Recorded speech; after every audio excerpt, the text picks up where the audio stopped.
অসম চৰকাৰলৈ মোৰ আন এটা মুকলি প্ৰশ্ন, আপোনালোকে ইমান দেৰিকৈ বানাক্ৰান্ত ৰাইজৰ কাষলৈ গৈছে সহায় কৰিবলৈ, কিন্তু সহায় কৰিবলৈ আৰম্ভ কৰোঁতে আপোনালোকে গোটেই গুৱাহাটীখনত পোষ্টাৰ লগাই নিজৰ প্ৰমোচনহে দেখোন বেছিকৈ কৰিছে।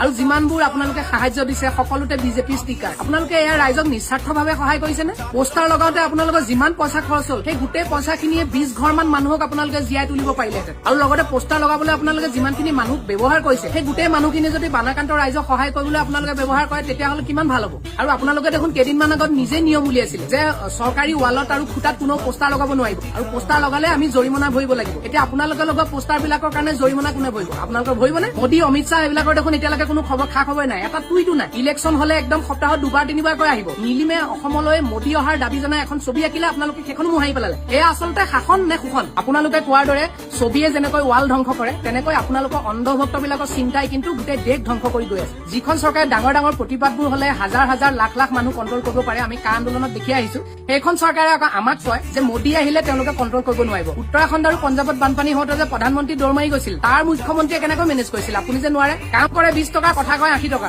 এনেকে নহব নহয়। আপোনালোকে ভালকৈ কাম কৰক, ভালকে কাম কৰিলে আপোনালোকৰ ৰাইজে নিজে প্ৰমোচন কৰিব। আপোনালোকৰ মাজতে 2-এজন এনেকুৱা এমএলএ আছে যিয়ে প্ৰমোচন নোহোৱাকৈ জিকিছে ৰাইজৰ কাম কৰি। কালি শিৱসাগৰ 2জন মন্ত্ৰীয়ে কঠীয়া সিঁচাক লৈ বহুতে তুচ্ছ তাচ্ছিল্য কৰিছে।